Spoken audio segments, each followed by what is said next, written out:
శ్రీనివాస్ గారికి నా ప్రత్యేక ధన్యవాదాలు తెలియజేసుకుంటూ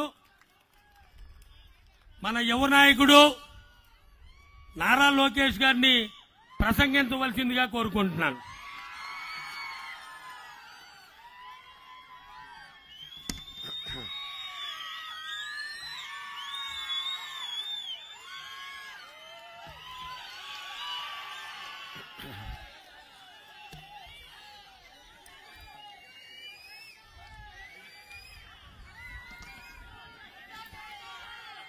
వేదిక మీద ఉన్న పెద్దలందరికీ పేరు పేరున నా ఉదయపూర్వక నమస్కారాలు.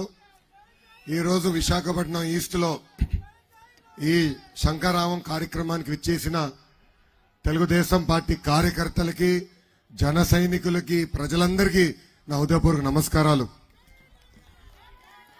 గత 7 రోజులుగా ఉత్తరాంధ్రలో నేను పర్యటిస్తున్నా. నేను ఒకటే చూసా, ఉత్తరాంధ్ర యూత్ పవర్ అదిరిపోయింది. ఈ ఉత్తరాంధ్ర గర్జనకి తాడేపల్లి కొంపల్లో టీవీలు పగలుతున్నాయి. పోరాటాల పౌరుషాల గడ్డ ఈ ఉత్తరాంధ్ర. సిటీ ఆఫ్ డెస్టినీ అంటారు విశాఖపట్నాన్ని. ఆంధ్రప్రదేశ్ ఆర్థిక రాజధాని అంటారు ఈ విశాఖపట్నాన్ని.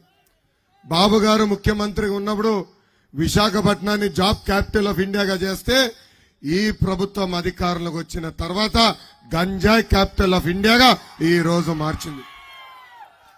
అన్న అడిగారు, వెలగబడి రామకృష్ణ గారు నన్ను అడిగారు, మన ప్రభుత్వం ఏర్పడిన తర్వాత గంజాయి పైన యుద్ధం ప్రకటించాలి. యుద్ధం కాదన్నా, ఈ గంజాయి ఈ స్థాయికి వెళ్ళిందంటే దీని వెనకాల ఉన్న ఒక వ్యక్తి ఉన్నాడు. అతని పేరు ఎమ్మెల్సీ అనంతబాబు.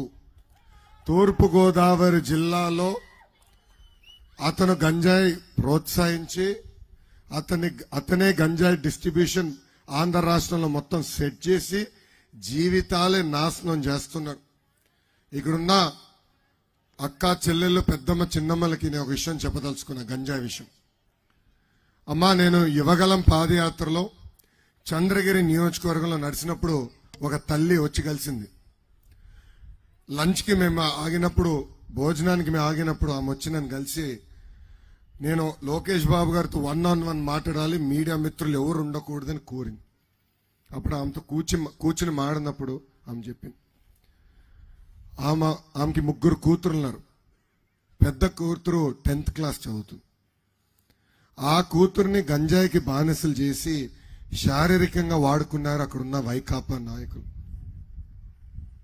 ఆమె వచ్చి, ఇప్పుడు నా దగ్గర డబ్బులు లేవు, నా కూతుర్ని ఆ మత్తు నుంచి బయటికి తీసుకురావాలి, సిఎంసి వెల్లూరుకి నేను తీసుకెళ్ళాలి, నన్ను ఆదుకోండి, ఒక అన్నగా నన్ను ఆదుకోండి అని నన్ను కోరింది. ఇంకో మాట కూడా చెప్పింది తల్లి, మీరు ఒకవేళ ఆదుకోలేకపోతే మా పెద్ద కూతురు నేను చంపేస్తాను, దానికి కారణం మిగతా 2 కూతుర్లు పాడవుకొని ఉంటారని ఆమె చెప్పింది. ఇలా ఒక్క కుటుంబాన్ని కలిసింది, లక్షల కుటుంబాలని నాశనం చేస్తుంది ఈ ప్రభుత్వం. లక్షల కుటుంబం. దాని వెనకాల ఒకే ఒక వ్యక్తి తల్లి, ఎమ్మెల్సీ అనంతబాబు.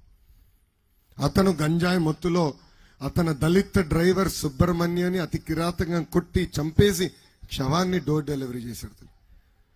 బాబు గారితో, చంద్రబాబు గారితో నేను మాట్లాడినప్పుడు ఆయన ఒక విషయం చెప్పారు, ఓకే, అప్పుల్లో ఉన్న రాష్ట్రాన్ని సరైన దారిలో పెడతా నాకు తెలుసు, ఇప్పుడున్న కష్టాల నుంచి నేను రాష్ట్రాన్ని బయటికి తీసుకురాగలుగుతా, కానీ ఈ గంజాయి మొత్తం నుంచి ఒక తరాన్ని